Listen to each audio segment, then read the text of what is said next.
Olive Branch, what an awesome morning it has been already. And those of you who are online with us, we're glad that you're joining with us.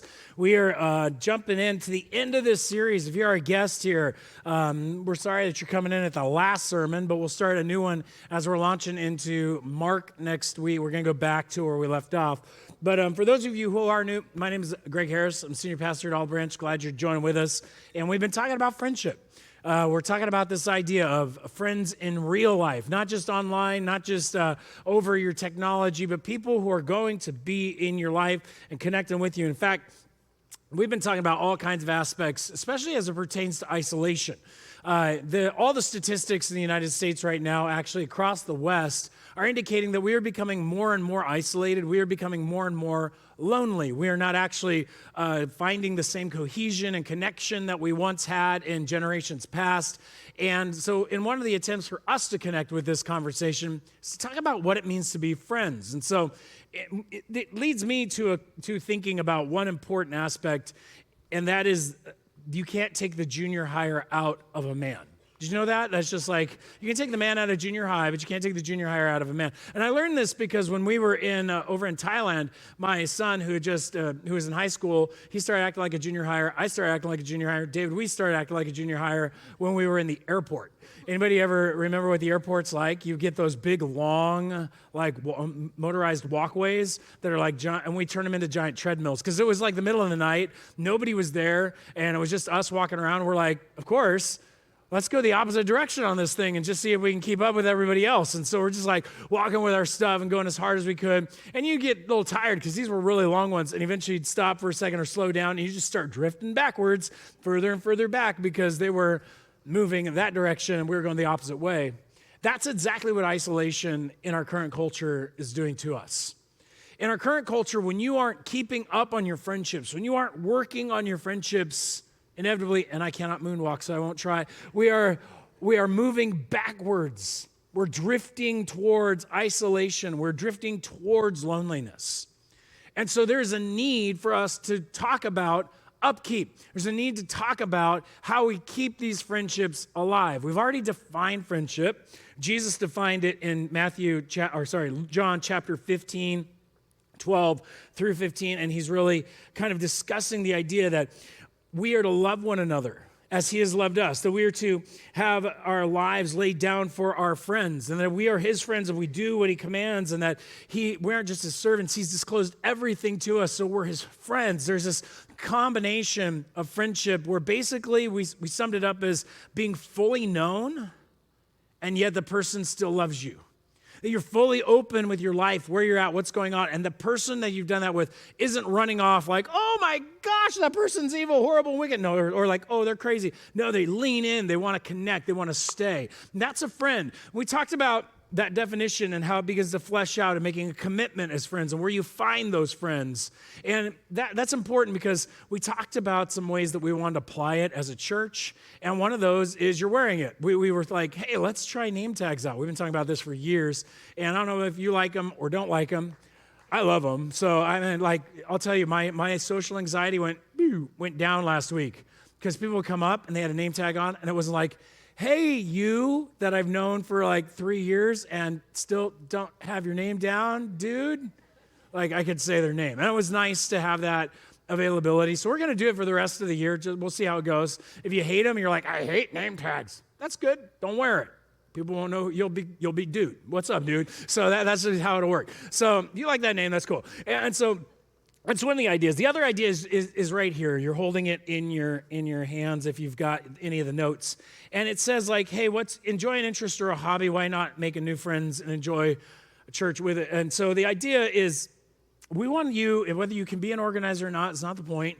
What we're really looking to find out is what are your interests? What are you into? What do you connect with? Like there's like a running group in our church that loves going out running long distances. There's others of you who are like big time fishing, like lake fishermen and sea fishermen. And some of you are like pickleball champs and crazy pickleball people. And others of you're interested in books and politics and board games or you name it.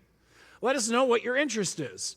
We would like to kind of connect together people so you can begin to go like, dude, you're into that too? That gives you an opportunity to meet some new people in things you're interested in, and from there have the potential of building relationships and creating an actual connection with a true friend. Now, this is just kind of some of the ideas, because once you have those true friends, we talked about how you talk to those true friends. You make that commitment, you keep vulnerable, you open up, and then we talked last week about how to lose them, how to rightly lose a friend, which was really more about, hey, the best way to lose a friend is actually by not trying to actually lose them, but trying to keep the relationship and keep it alive. And so we walked through that process, and we looked at ways to mourn and manage that. But I don't want to end there. That sounded like a bummer. So we're going to talk about how to, at this end, how do you upkeep these friends? How do you keep the drift of your life from not going towards this isolation and loneliness our culture is pulling you towards, and instead engage you in a direction of friendship that is deep, connected, rooted, and continually growing? The way you're going to do that is you're going to keep a friend through practicing what I'm going to call friendship upkeep. There are some upkeep practices I want to give you, 3 of them in particular that I think are laid out. What I mean by practice is I don't mean like basketball practice or piano practice. What I mean is that you're practicing like a medical practitioner would practice. You see, they go in and they don't have it all down. They're never perfect. They're constantly growing at their craft because every single event is different. Each one of your friendships are different. I can't make you have a set of rules that are going to be perfect for your particular friendship. You have to practice these things. They're going to be adjusted, and they're going to be each individually adjusted for the person that you're a friend with. Like a lawyer has to do with each particular kind of legal case they're working with, or each patient they're dealing with in a medical situation. I started losing my voice last service because I get really rowdy in this one. So hang in there. And so what I want to do is first give you 3 of these practices. The first one we're going to breeze through. We've talked about it a lot. Number 1 is upkeep practice is time and talk. Let's be honest. You need to keep time, and you need to keep up your conversation and keep talking. Friendships are made in a moment. They're made in this instant in which you make this commitment, but they are grown and matured through a very long time. You don't want to just go, I got a friend, and leave it. No, this is something you're going to pour into. This is something that's going to develop. This is something that's going to change and move through time. And so what I want you to be able to understand is that you need to be having time and talking. God knew this. And so back with in the book of Exodus, when he's talking to the Israelites, he tells them, listen, I want a relationship with you. He gives them 10 relationship commands, and one of those is this one. Remember the Sabbath. Keep it holy. 6 days you shall labor and do all your work. But the 7th day is a Sabbath to the Lord your God. On it you shall not do any work, you or your son or your daughter, your male servant or your female servant or your livestock, or the sojourner who is within your gates. He's like, listen, I don't want you guys working all the time so that you're missing out on the relationship that I've set up here. I want to know there's time, dedicated time. And so the Jewish people had a dedicated time every single week, 1 day out of the week, they spent to keep it holy, to give it over to God. It was his day to have conversation with him, to spend time in prayer, to spend time knowing him. We do it on Sunday. We've come together to worship. We've come together to celebrate baptisms. We've come together to pray. We've come together to hear the word. And I hope what you're doing is going home and continuing these practices. You're continuing to talk about the word. You're continuing to challenge each other, even as you eat and even as you go throughout the rest of your day. You're spending time with the Lord. And if God knew that we needed this kind of time, a weekly connection with him, and in the Christian faith, we would say daily. Let's not just do one out of every 7. Why don't we go 7 for 7? Let's spend time with God. We're right with him. Well, if that's what we need with God in a friendship, I would tell you, you need to spend at least some kind of special time. Apply a special time in your life that you're meeting with that friend. And here's the beauty of technology. It's going to give you the chance with a simple thing called a calendar, right? Open your calendar up, mark on there, I'm going to meet this day at this time with my friend. We're going to meet for an hour, maybe 2 hours, and you're going to talk. You're going to talk about what you think about. You're going to talk about what you feel about. You're going to talk about your spiritual things. You're going to talk truth and love and challenge and keep each other accountable and confess. All that good stuff we talked about 2 sermons ago. That's going to happen as you dig into a time. Now, some of you people are going to have a time where it's once a month. You have a friendship that's going to work with. I have some friends that we connect once a month. We sit down, we spend a breakfast together, and then we usually at the end, if we're thinking about it, we go, all right, when's the next one? And we get it in our calendar and we set the time. Doesn't mean we're always perfect, but that intentional rhythm enables us to more often connect than not. Same thing is true if it's a weekly. I think you should have at least one of your true friends that's a weekly connection where they're holding you accountable, where you're talking through your lives and sins and different pieces like that. That's outside of your spouse. That's somebody who you're in connection and communion with in life. And I think you need to set that date when you sit down with them. Some of you, maybe even more, because you work with your true friend or you're in the same neighborhood, and so you see each other all the time. That's okay. The frequency, I don't care. What I care about is that you give it an intentional time. If God's asking for intentional time with him, relationships require intentional time then. They require intentional conversation and talk. We've dealt with a lot of that, so I'll leave that where it is, and I want to move us to the second upkeep, which is really important, and that is an upkeep practice of courage. An upkeep practice of courage. You see, all of us, if you've been in a friendship long enough, you know that they hurt. Isn't that true? You've eventually ran into a point in which that friendship has gotten into a fight. That friendship at some level has become tense. Friendships ultimately can hurt, and friendships can even betray. Jesus would be betrayed by Judas. I've had friends or people I thought were at least somewhat companions that have used things I've shared with them against me and totally betrayed me. I've met people in my life that have just moved away, and there wasn't any intention, but it just hurt. They were gone, and suddenly I wasn't in their life anymore. And so we have these pieces, and what comes with hurt is fear. I want to tell you guys, fear is not something that you want to harbor in your relationships. Fear is not something that you want to harbor in your friendships. Now, fear has its place. You should fear things that are dangerous and where it's rightly in your life. But fear is something that will actually, if allowed to rule the friendship, kill the friendship. It'll kill any relationship. It's the original killer of relationships. I mean, you go back to Adam and Eve. Let's just walk all the way back there to the garden. What we discover is that just after they've eaten of that fruit, they've been deceived, their eyes are opened, they realize they're naked. They're like, oh, they hide themselves with fig leaves. And then they hear the sound of the Lord God walking in the garden in the cool of the day. And the man and his wife hid themselves from the presence of the Lord God among the trees of the garden. But the Lord God called to the man and said, where are you? Now, by the way, this is not the first divine hide-and-seek game, right? It's not like God didn't know where they were.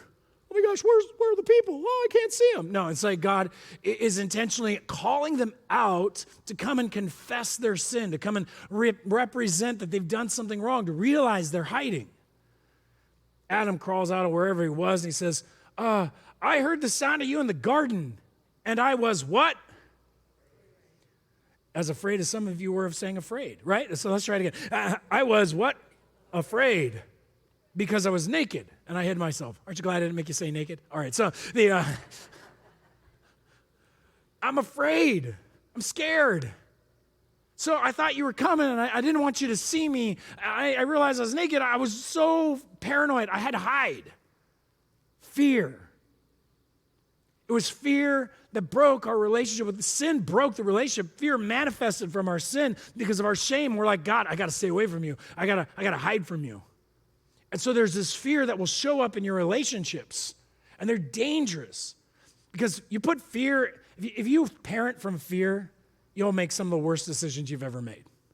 I'll tell you what, the worst decisions that we've made are oftentimes parenting from fear, not from right concern or carefulness, but from fear. Oh my gosh, something bad. No. Fear when it's involved into a marriage creates paranoia. Fear when it comes into a friendship, you assume they're going to hurt you. You have to dig out and find where the fear is. And why are you afraid? What is going on here? Because it will cause all kinds of things. Like Bible kind of indicates that fear is behind why we make excuses not to get together. I love this proverb. It says, the sluggard says, there's a lion in the road. There's a lion in the streets. First of all, I like the word sluggard. We need to bring that one back in. It just reminds me of some guy sitting there, and he gets up and he's just like lays on the ground like, ugh. and crawls across and leaves this big streak of yuck behind him. It's just like gross, right? I love the word sluggard, but it means a lazy person. And we can be lazy with our relationships when fear gets in the way. This guy's making an excuse. He's the guy going like, oh, I can't go over. Like, we're going to get in a fight. There's a lion in the relationship. I can't hang out with that guy. We just don't see eye to eye. And he's going to say bad things about me. There's a lion in the streets. Notice he's making an excuse out of his fears. He's creating fears so he doesn't have to go do something about it. And I've done this. I legitimately have had friends where I'm like, I don't want to go over to their house. They're just going to want to talk about politics and we're going to get in a fight. This doesn't sound like fun. You know, I'm going to walk up to their door. I'll literally knock on the door and they're going to tell me I don't really want to hang out. Like, I don't want to text them right now. So I have legitimately used these kinds of ideas where I just got lazy because I assumed they don't want to hang out with me anyway. I created the excuse out of a fear of being rejected. I can remember, because Teresa was not the first person I was ever engaged to. I was engaged at a young age. I dated this young lady up and through my last couple of years of high school, or last year of high school, a couple of years of college, and we broke it off. But after that break off, man, it took me the longest time to even want to go up to a woman and say, hey, let's go on a date or something like that. And the paranoia and the fear was driving me into loneliness. I wasn't willing to make the risk. Because fear will bring all kinds of easy excuses to your mind why you're not going to be in that relationship, even a relationship with God. Jesus was telling a parable about relationship. He was like, listen up. God wanted to produce, or this king wants to produce this beautiful banquet and invite everybody to the marriage ceremony. And so he sets up this banquet, and it says at the time the banquet was ready, he sent his servant to say to those who were invited, come, everything's now ready. They're all excited. And they all alike began to make excuses. The first said to him, I bought a field. I got to go see it. I really checked it out. Please have me excused. The next guy is like, hey, I bought 5 yoke of oxen. I got to go examine them. Now, please have me excused. Third guy's like, I married a wife. I can't come. Like, what kind of excuse is that? The third guy's pathetic. But this is ridiculous. Invite your wife to the banquet. Anyway, but all of these, they're like dumb excuses. Like, who buys a bunch of cars and doesn't have them checked before you buy them? Who runs out there and goes like, I bought a house. I haven't even looked at it yet. Obviously, they're giving fake excuses because this is a king that they don't want to engage with because they're fearful of him or something incredible is going on that they're like, I don't want the relationship. And what we create are these excuses in order to stay safe. And when we do that, you're just going to drift right back into loneliness. We have to fight the fear if we're going to keep up our relationships with each other, even with God. And so what do? We got to have some courage. And where you're going to find that courage is you're going to fight the fear with the gospel. It has to come from the gospel. My friends, if you are a Christian, you are gifted uniquely with something that gives you courage, that enables you to actually stand up and face the issues that come in relationships and not hide from them or back down from them. You want to fight fear with the gospel. And where do I get this from? I get it from the book of 1 John. And I love this paragraph. John is writing to the church. He says, there is no fear in love, but perfect love casts out fear. For fear has to do with punishment. And whoever fears has not been perfected in love. We love because he first loved us.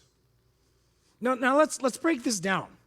How does love and fear go together? How do they fight each other? Let's start right there in the middle with the definition of fear. Fear has to do with what? Punishment. And so there's this punishment that comes from fear that we are afraid of. And the first one that honestly we should be afraid of is the fact that we're all going to stand before our Creator one day. We're all going to stand before the Creator, and we're called to give an account of our lives, and God's going to be like, what's going on here? Why'd you choose that? Why'd you choose that? Even if you're not a Christian, you're going to be asked not for some standard from the Bible. He's going to use your own personal standard. The book of Romans says you're going to have your own code of conduct, and if you can't uphold your own code of conduct perfectly, you're guilty of your own sin. And so everybody knows. Everybody knows they're going to stand dumb before God in the last day. You're like, why'd you do that? I don't know.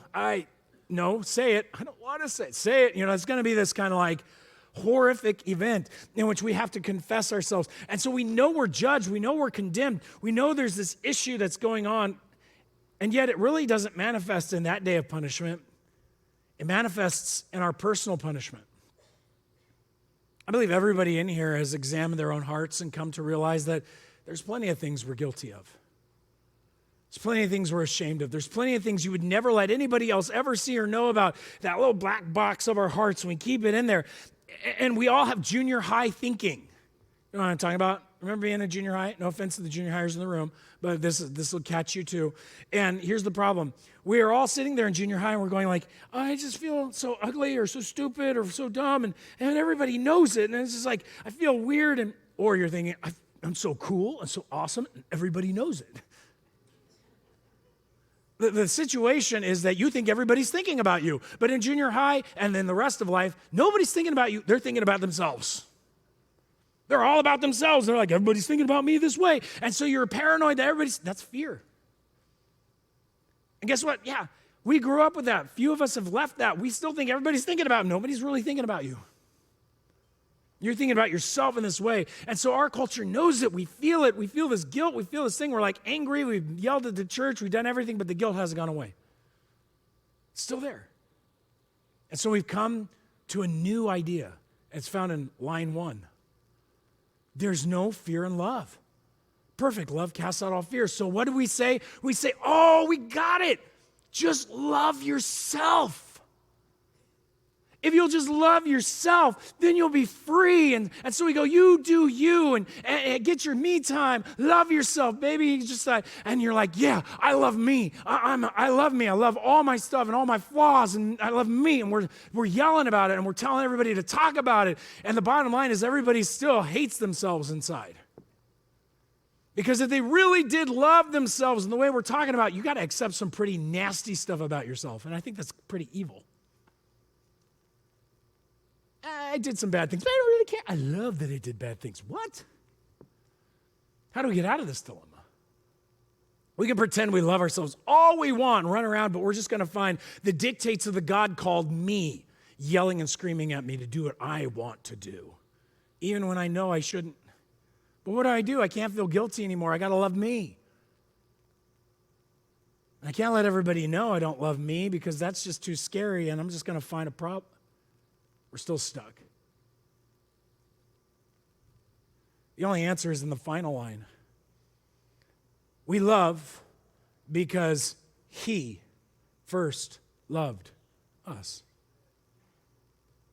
The gospel is the power of courage in a relationship because though we are condemned, though we are that mess, God looked at us and our mess, looked at our sin and all of our rebellion and all of our insult to Him, and He said, you know what? I love you, and so I am going to take it on myself. I'm going to die on a cross to bear your sins, take all the punishment and all the shame that you rightly, knowingly deserve, and I love you so much, I'm going to take it away from you. I'm going to give you my life. I'm going to give you my righteousness. I'm going to give you everything you need. I'm going to make it good between us so it can be good between others. So guess what? You can be good with yourself. You can now be forgiven because I forgive you. Now you can tell yourself, oh, I can forgive myself, and I can actually step into actually appreciating who God made me, in a sense, loving who I am because I am who He says I am. I am remade in who He says I am remade into. I have a new self, a new image, a new direction, and it's not anything I've done, so I can't screw it up. He did it for me. Now I can have relationships with other people because He has loved me first. It's a foundation of transformation. When you grasp that, you will have the strength to then step forward regardless of what comes your direction. Because guess what? Yeah, you could get hurt by that friend. They could betray you. They are likely going to harm you or sin against you. And you're going to say this, you know what? God has loved me so much, I'm still going to step out and love you. This is why Jesus started His definition with this. This is my commandment, that you love one another as I have loved you.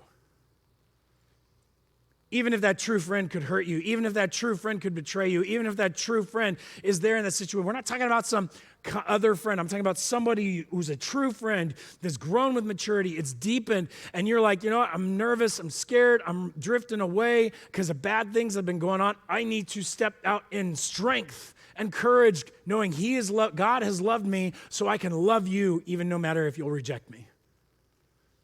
You find courage because God has loved you. You have a foundation. Now you can obey. And if you're out for your friend's heart and you're out for your friend's transformation, you're out for your friend's good, you will storm the fear to win your friend. Because greater love is no one than this, that someone would lay his life down for his friend. And if your friend is doing the same for you, you have nothing to fear. This is the beauty of putting the gospel at the center of friendship. It empowers you to have the courage to plan and fight through, to have the courage to overcome the fears that can destroy our friendships by just loving that person anyway and sacrificing for that person anyway, being after them for their good as they are after it for yours. And I believe that this is not easy, but this is the calling, that we would practice this kind of upkeep of this kind of sacrificial love, that in the fear we find courage that God has loved me first, and he will never stop loving me, so I can love you now, no matter what it may take. Your third upkeep practice then is going to be super necessary. Yeah, you're going to need time. You're going to need talk. You're definitely going to need courage. But the third upkeep practice, you're going to need grace. You're going to need grace. I mean, we're talking oodles of grace. And let me define grace for us for a minute. Like if you've been in church long enough, you've heard it before. It's basically defined as undeserved merit, an undeserved favor, something that is given to you when you didn't earn it, you didn't even deserve it. It's a gift, pure gift. That's grace. So I want you to stop and think about this for a minute. When I tell you, if you're going to have a good friendship and you're going to upkeep your friendship, you need to give grace. That means you're not going to want to give it when you should give it because they didn't deserve it, right? If they deserved your forgiveness, that's not grace. If they deserved your love, that's not grace. Grace is given when they don't deserve it, when your friend's being a jerk and you give them the benefit of the doubt. When your friend is upset and you give them your love anyway. When they're wasting your time and you're like, you know, I'm going to give you my time even though you don't deserve it. That's grace. And I'm just telling you, you're going to feel the pull to not give grace. You're going to feel the pull only to give what they deserve. And so when you feel that, realize it's pulling you back to isolation. You got to fight with the practice of grace. And that means, here, let me give you a few ways to do this. Number one, you should expect your friends to vacillate. Your friends are going to vacillate. They're going to be in and they're going to be out. They're going to be back and forth. Friendships are never linear. They're close, they're far, they move. And you got to be okay with that. You're that way. Your friends are going to be that way. Jesus' friends were that way. Anybody remember Peter? I mean, you want to talk about a vacillator?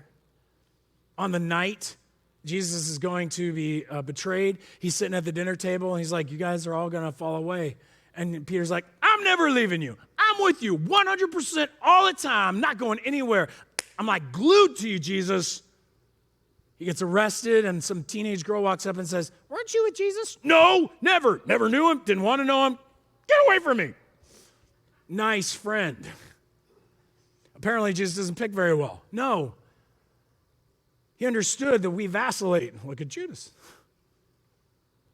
We vacillate. So what does Jesus do in the midst of a vacillating friends? I love this. Jesus calls them back in. He doesn't let them just go out there and disappear. No, he says, no, come back. And so we see after the resurrection in the book of John, chapter 21, he is sitting at a charcoal fire on the sea of by the lake of Galilee, sitting on the shore. And he calls Peter over after he's just jumped in and swam to him. And he's like, sit down, let's talk. He says, you know, do you love me? Do you love me? Do you love me? You denied me 3 times. Do you love me 3 times? He says, surely I know you love me. And says, this is how you're going to die for me. And then after saying how he would die, Jesus said, now follow me. He called him back in, made it clear. This commitment is still solid. Follow me. When you have a friend that's vacillating, give them grace. They may have said horrible things about you. They may have been in a frustrated mood. It may just be a sour moment. Are you willing to call them back in, go to their house, do the Matthew 18 conversation, fight for the friendship because you knew this day was coming? They're going to distance, and if you're going to bring a true friendship that has a long time, you better fight for it. You better step in there and call it back. Even when you don't want to, and they didn't deserve it. It may be the best thing you've ever done. It may lead you to cutting off the relationship, sure, but again, the only way to do that is to try to, through those Matthew 18 processes, try to win it back. You call it in. You know, you should expect that your friendships are going to hurt you. People are going to say something mean to you. They're going to joke with you and hurt your feelings. They're going to insult somebody that you love. There's going to be hurt in a friendship, and what you need to be doing is ready for it. And then I want you to give the grace that they didn't mean it. Give them the benefit of the doubt. Faithful are the wounds of a friend. Profuse are the kisses of an enemy. If you've never had a spat or an issue with a long-term friend, I would wonder why.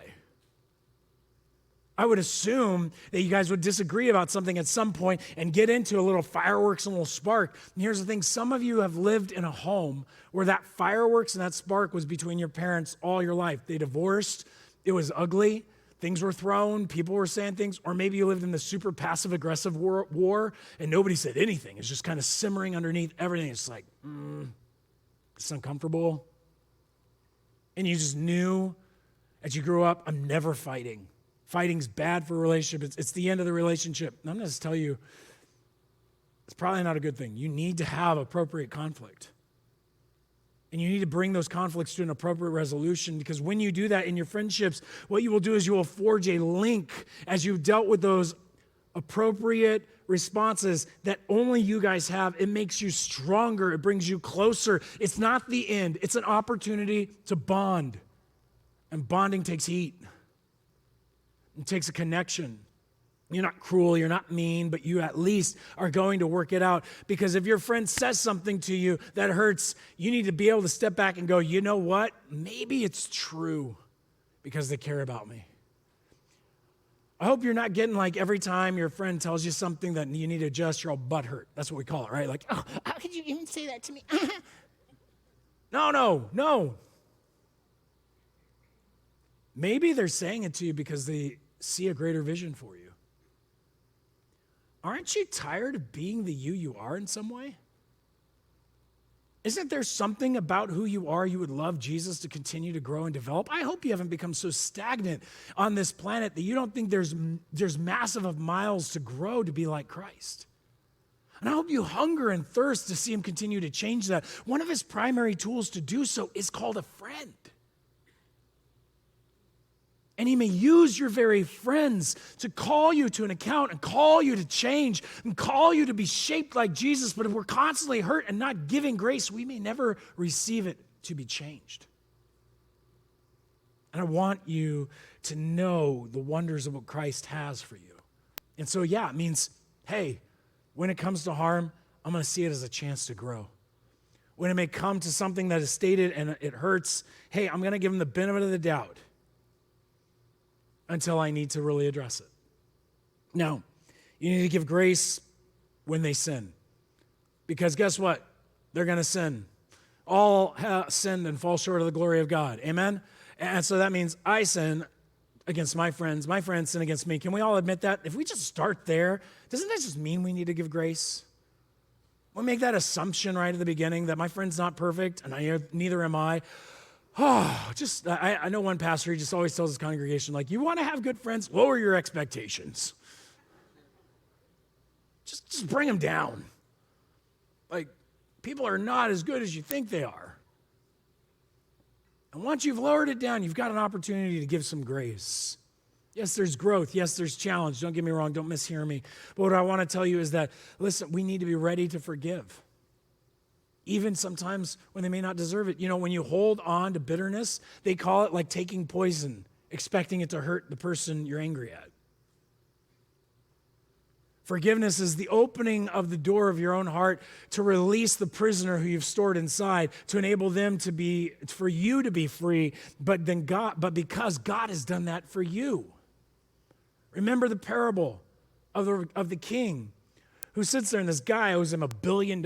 He's somehow spent billions of dollars, and he's like, you need to pay me back now. And he's like, I don't have anything. I can't pay you back $1 billion. He's like, okay, then your family's going to go into slavery. And he's like, no, please forgive us. And he's like, okay, I forgive you. $1 billion. What? The guy goes out, he's like, zippity-doo-dah, zippity-yay, I'm free. Woo! Hey, you owe me like $500, you jerk. Get over here. You give me that money back and put you in jail. I don't have the money. Go to jail. Other servants of the king see this guy, drag him back before the king, and the king looks at him like, what are you doing? I forgave you all of this debt. And then he says these words, should you not have had mercy on your fellow servant as I had mercy on you? One of the reasons I need to forgive my friends, even sometimes when they don't even realize they sinned against me, even when they don't deserve it, because I was forgiven when I didn't deserve it. You realize that? I didn't deserve to be forgiven by the Lord Jesus at all. He didn't have to. There's no heavenly book that tells him, you must forgive humanity. Nope. He chose to. He wanted to.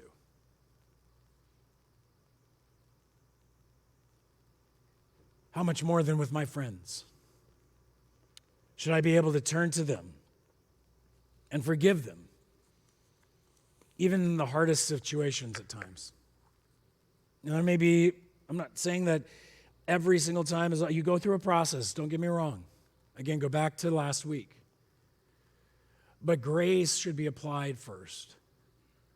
Grace needs to be the ingredients we pour into the soil of friendship so that the strength of that friendship can grow. And so there's 3 upkeep practices. Talk, time, put those together, fight that fear with courage in the gospel, and ultimately give grace.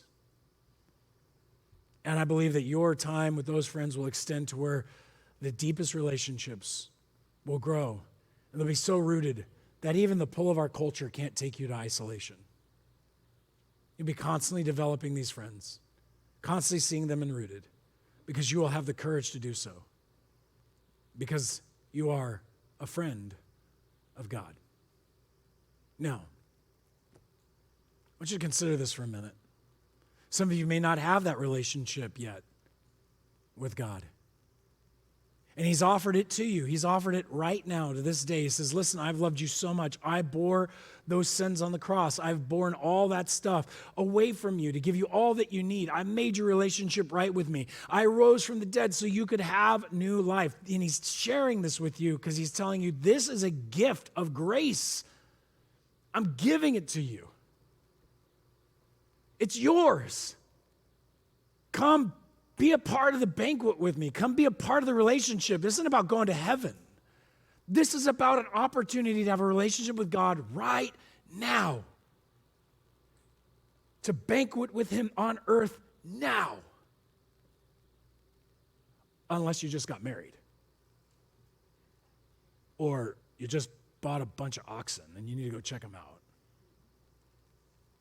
What excuse could you possibly be making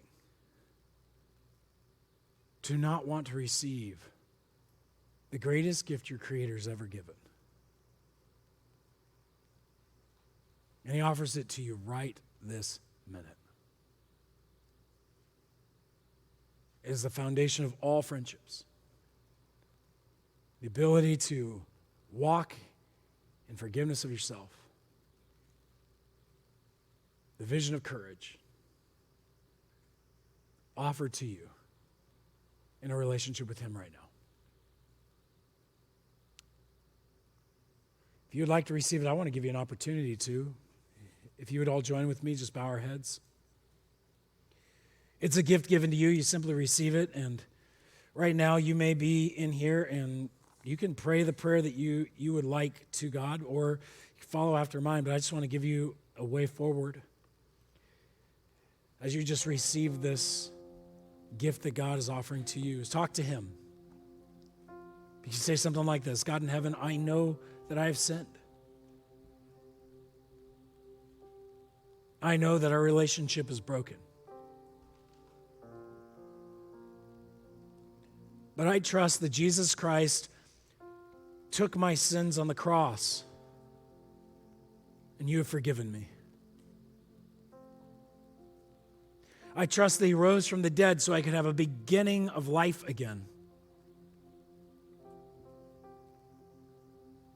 And it's a beginning with you. I want to receive your gift. Would you please come into my life now? Would you lead me through it all the way into eternity? And I ask this in Jesus' name. Amen. Well, if you did make that decision today online or here, I want to give you an opportunity. Online, just use that QR code that's showing up there. Otherwise, in here, we have our prayer team that's available up front. And we would be remiss to let you leave here today without those of you who've made this decision knowing, what do I do next? What step do I take? We want to make sure that you have that knowledge. But it's up to you to come tell us that you made the decision. So please come on up, let our elders know, let somebody know. We also will have our prayer team. We're available to pray with you if you need prayer. So please come on up and connect with us. But otherwise, we're going to sing a song together. And you're not insulting anybody if you're coming out, so let them know you need to come by. They'll move. They'll be glad to. But otherwise, we're going to be singing. And so let's stand. Let's sing this final song together. All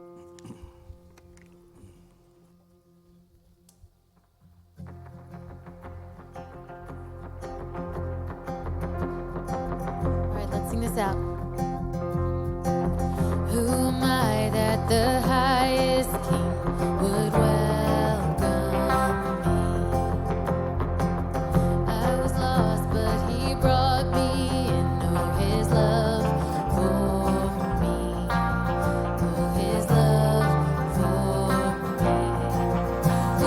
God.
done for us.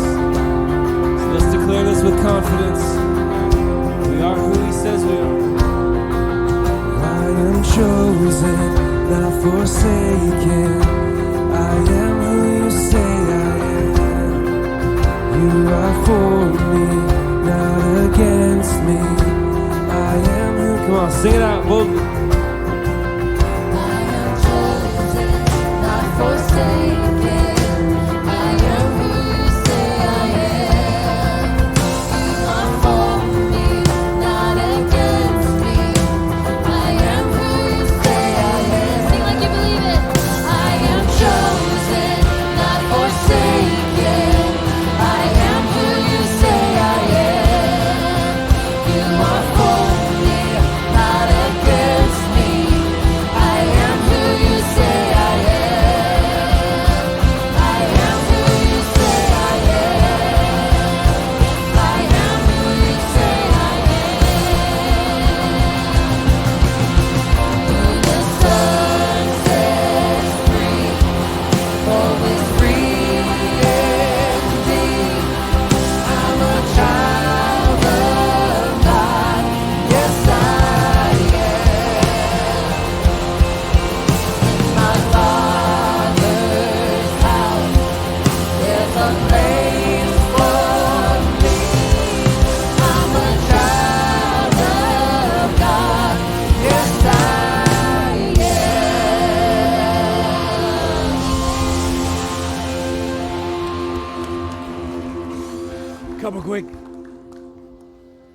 Couple quick things before you guys go, and that's number one. We got our fall festival coming up this Friday, and we're excited about that. If you are doing anything for that, we're celebrating and just asking the guys, hey, bring friends. But we also have some spaces. If you're not doing anything, consider helping us out. We have some room for our inflatable area where kids are jumping and bouncing. We do shifts. It's not the whole night. But in these shifts, it gives you an opportunity to kind of help us watch kids, make sure they don't jump on each other's heads, and let parents feel comfortable that their kids are safe. And so we're just looking for responsible humans who are willing to do that and help us out. And if that's you, let us know. Sign up. We'd love to have that. We also are still looking for some trunks that would be available. And if you want to work with a couple other people so you can take shifts and you can enjoy the evening with your family and still be able to do a trunk, let us know. We would love to do that as well. But finally, two things. One, grab these. You've got these door hangers are available to invite people to the Fall Fest, and they're going to be gone after this week because they are inviting people to the Fall Fest. Take them out to your neighborhoods. Hook them up on the various homes that you would like to, or hand them out in person, because it invites people not only to that, but also our services. And like I said, next week, we're going to be translating the service in Spanish. At least we're going to be trying our best. So we got some pretty cool tools that are helping us do that. And so we're excited about that as well. And that means you've got Spanish family and friends. Invite them out. We'd love to connect with them. Last but not least, our Love in Action barbecue is happening out those double doors that way. If you're here for that and you want to come celebrate with us, hang out, come eat. Let's hang out together. It's right out those doors. We'd love to see you guys there. Otherwise, God bless you guys. May the Lord who made you, empowered you, and has called you to his name, go with you as you go. You're entering the mission field. God bless you guys.